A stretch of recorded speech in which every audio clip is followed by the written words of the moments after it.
Welcome to NocBro Nation. Welcome back, comic lovers. I'm Jarrell. And I am Josh, and today we're here to review the exciting issue of The Walking Dead. That is issue 191, The Last Stand. Pretty much this was a what the hell is going on issue. Yeah. It is what the hell am I reading? What is going on? Oh my god. So how do we want to do this? Do we want to start like a Tarantino thing, start with the end, and then give we'll kind of give our review of just let's do a more overall review. We'll definitely jump around, right? Yeah. So, the first half, I would say, of this issue is Rick gives a most outstanding speech to calm things down to where there's not a war. And there were some great callbacks to some previous issues, which we'll get to that one. Oh, definitely. So we literally pick up the issue right where we left off, and that is one side of it is our survivors that we've known up until this point of 191 and the Commonwealth, and the other side of this is Governor Milton and her loyal army. And I wouldn't really necessarily say that they're loyal. Not really loyal. But basically these two factions are about to attack each other. Well, she gives the call to attack. She gives a call to attack, but Rick basically, like, he walks up on the steps, takes his coat, takes his freaking, hook off, and he's basically, look, this is who we are. Mm-hmm. He's showing his, non-hand. Yeah. And what's great is that a lot of this dialogue comes from issue 24. Because in issue 24, he was pissed off and talking with Tyrese and saying to everybody, look, we are part of this new world. We are on borrowed time. We are not sitting behind walls being safe. We are out there in the world. We are the Walking Dead. And this is a complete 180 where he is talking about, look, we are not on borrowed time. And we have a purpose now to live. He realizes now that, like, look, see this? And he holds up the stump of the arm and says, this is a scar. We all have these scars to remind us that we've made it through this world and that we're building a new world. And so much so that he goes on to say, like, we no longer have to worry about the dead, kind of, is essentially what he's saying, is that they're starting to rebuild this world. And it doesn't have to be like it's been the past few years. Yeah. And he uses the iconic line, and that is, we are not the Walking Dead. Which is great, because both panels from issue 24 and this one was, like, I think double panels, close up, just amazing. And because he goes on for, who knows, a couple minutes, right? But the one thing I really loved was when he was chastising Governor Milton. He was like, look, I was wrong to put my support in you. I was trying to keep the peace, but I saw that all you care about is power. And you are willing to take your people, to sacrifice your people to keep your power. And this whole time, like, Pamela, she's listening. You see her face dropping in sadness because it's kind of like she's finally starting to realize. She's realizing what's happening. You do see her stupid son, who's got a pissed off face all the time because he's a little idiot. But he then goes in to say, is this a leader that you want? Do you want somebody that you can follow? You need somebody something that you deserve. And you hear big screams from the people. People are chanting like, yes, we want a leader. No, we don't want Pamela anymore. And I thought it was great. This is like a raha moment for him because he's like, let me hear it, He's like, and I think we hear this later in the issue, but I think, so, not only does he kind of surprise that, by the end of the speech, essentially what I'm saying is, he got everyone so enraged, so empowered, not only them, but others that support, they not only are empowered for the changes in the community, right, getting her out, but wanting him to lead. Right. And there's been, when he's been there have been people talking of, like, how excited they are for him. They see that he could be a better leader. Mercer has been putting this in Rick's head for so long. Mm-hmm. Rick doesn't really want to see it that way. He doesn't want it either. But it's this exact moment that I think, in a lot of Commonwealth eyes, they've decided, okay, this is who should lead us. Yeah, and they do arrest Pamela. Yep. Now, later on, Rick was he didn't feel that needed to happen. He's like, he tells her later on when she's in jail that I didn't think that they were going to arrest you and everything. But she gets led away. Sebastian does try to do something, and she stops that. She says, "Shut up, or you're going to end up in jail with me." And then I do like this double panel where it shows the aftermath of this. Everyone is working together and picking up everything that happened. You know, the dead, the bodies. And Mercer's like, "Look, man, you've done a great job. As you can tell, morale is up. You've inspired them. You've inspired them." And kind of pushing the narrative again. Hey, I think you should maybe lead. I think we're going to have a vote soon. You know, and it's pretty cool. It's really cool. It's really cool. You know, and it's just, it's insane how we've seen this throughout the, 1 to 191. I mean, this is just the type of person that Rick Grimes is. Right. I mean, he's gone through stuff here and there. He is a leader. He is a true leader. And I love the conversation with him and Pamela when she's in the jail. She thinks that he's coming there to gloat and, everything. But he's kind of just explaining, look, I've tried to, I tried so much in a sense to guide you in the right direction, to show you of how you're leading is not how these people need to be. Yeah. I loved the point that he made to her. He was like, look, your power, like you're so used to power. And the second that your power was challenged and threatened, you rode in here with an army. Trying to take it back. And you're going to kill your people. And you were going to kill your people. I loved that point. It really drove it home, I think, in my eyes, to Governor Milton, because she's like, like, And the other big thing is that because Rick has gone through so much of, he's being a leader, everyone is looking to him. He says, I understand the pressure it puts on you every day to be able to provide for your people, but he's kind of just mulling it around to like, you have to know a good way to do it. And not, you don't need to overpower these people. And then she comes back and says, well, he lets her out of the jail and says, I want you to go home and sleep.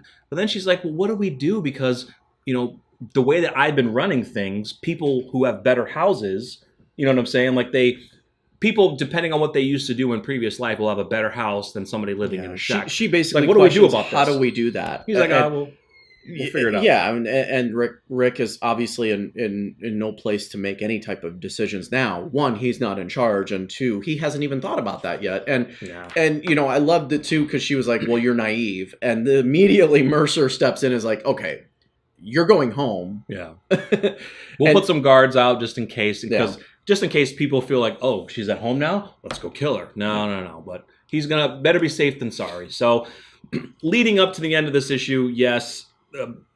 We get some great moments with Michonne and with Carl.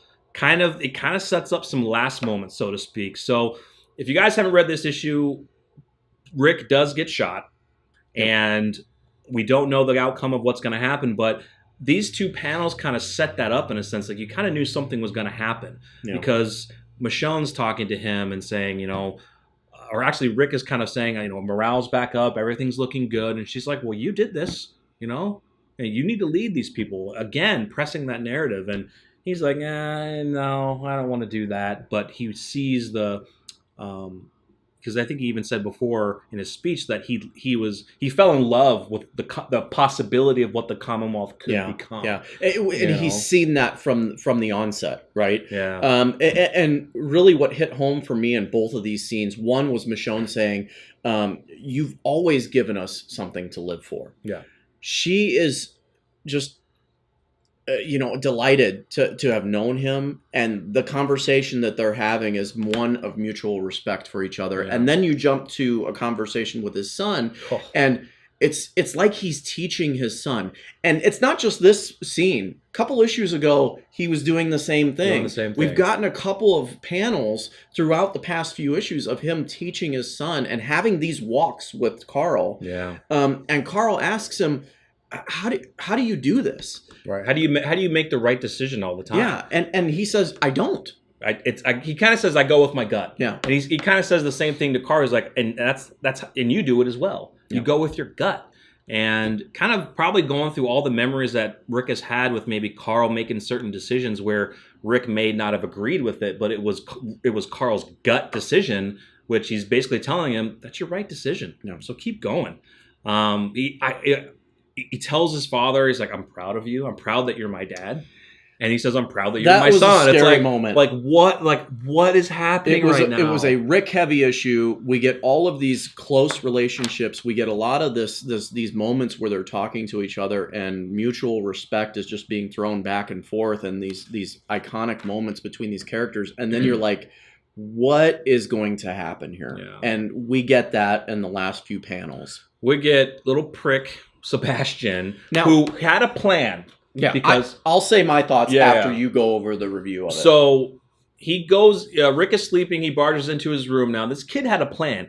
He has a pistol with a suppressor on it. Yeah, silencer. A silencer, suppressor, same thing. Yeah. But that's a plan right there. That's not premeditated. Just that's not going in and be like, you know what, I'm so pissed off, I'm going to grab the shotgun. No. He's like, I'm going to go get a suppressor on a handgun. Now, you can make the argument that suppressors and suppressors/silencers in the Walking Dead series are used to not attract walkers. Here's the problem against that argument. This is the Commonwealth. There are no walkers around. A gunshot in the heart of the Commonwealth, when you have an army protecting it, doesn't matter. Doesn't matter. So basically, Sebastian is just pissed off. He's like, look, you're taking everything from us. We had, law and order in place, and now you're trying to set up your ways, and you think that I'm going to sit by and go along with that? I'm not down for that. No. And he does shoot Rick in the chest. If you look at the panel, it's possibly a fatal wound. It's by his heart. It's through his lungs. Rick is deathly hurt. Here's the deal. My God. To echo what you're saying as far as a fatal wound, there is an exit wound through his chest. Yeah. Blood splatters on the back of the bed, or on the front of the bed, on the back of him. Mm-hmm. Then he's leaned over in the next panel, and you see the blood on the back. Yeah. So it has went through him. Right. And could be a good and bad situation. You cannot be shot through the chest and live very long. Well, not through the chest. Yeah. No, not very long. At all. Right. So, but at least if it's gone through, the bullet's probably out. So they don't have to worry about that, but they do have to deal with, okay, you have a hole in your lung and internal bleeding. I think that we get a quick moment from Sebastian realizing just what he's done. Rick says, "What have you done?"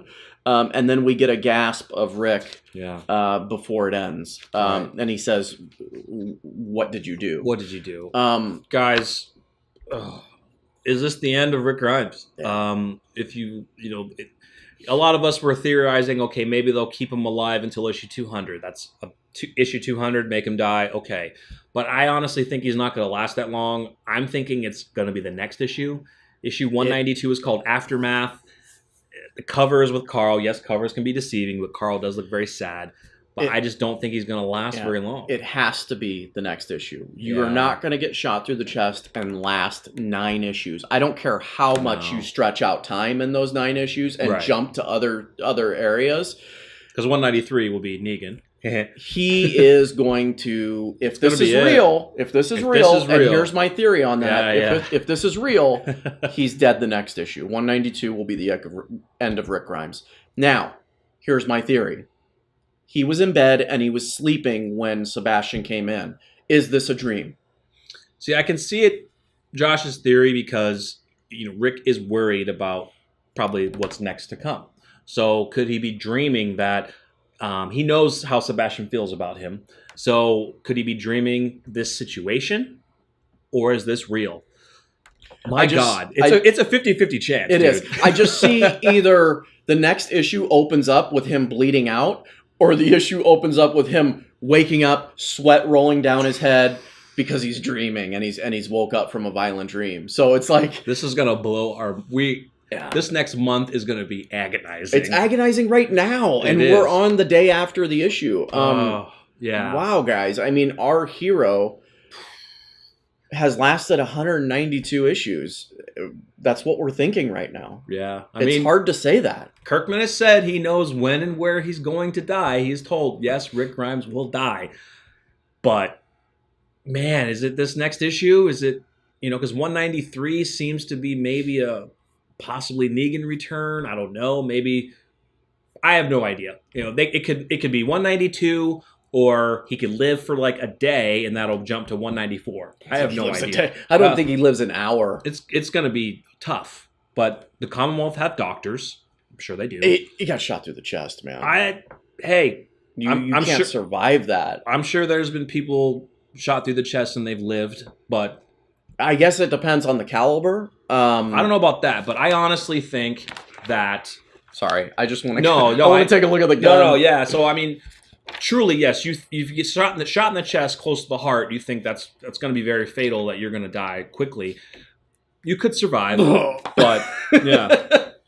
But he's close range too. That's a pretty big caliber from the look of it. Yeah, it's a pretty big caliber. Looks like it. So I mean, if you look at the impact wound, I mean, it's pretty big, and an exit wound for that matter. So I don't know, guys. We haven't read the letter hacks. Maybe there's something in there that'll give us some kind of clue. Usually there's not. Right. But what a surprising and astonishing issue. I mean, I don't think I'm ready, and I don't think anybody's ready for the end of Rick Grimes. But it would make sense. I guess. So let us know in the comments your thoughts, and I will let you know right now. An issue that has Rick dying, I am buying as many as I can. That will be an iconic issue. I was telling you, I hope they don't saturate the market by overprinting it. Yeah. Because I think an issue of Rick Grimes deserves to hold its value, and I truly don't think that it, obviously the more they print, the lower the value goes down. Yeah. Just from a comic book collector perspective. But regardless, I'll be buying like 20 of them as well. Yeah, guys, let us know in the comments your thoughts of this epic issue and where this story might lead. Will it have ramifications for future stories, for the upcoming Rick Grimes movies? I mean, I'm just going to change anything around. I just want to add one more thing. Does Sebastian? Let's assume Rick dies. Does Sebastian just take the body?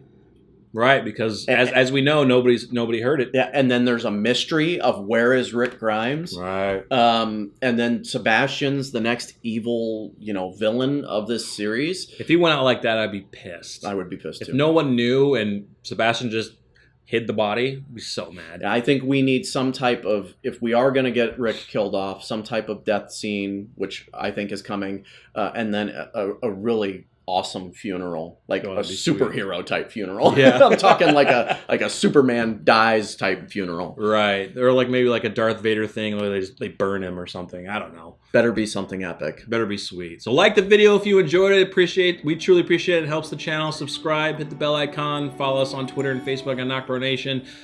And let's pray and hope issue 192 is not the death of Rick Grimes, but prayers for Rick Grimes, people. Let's keep our fingers crossed. I'm Jarrell. And I'm Josh. We're NocBro Nation. We're out.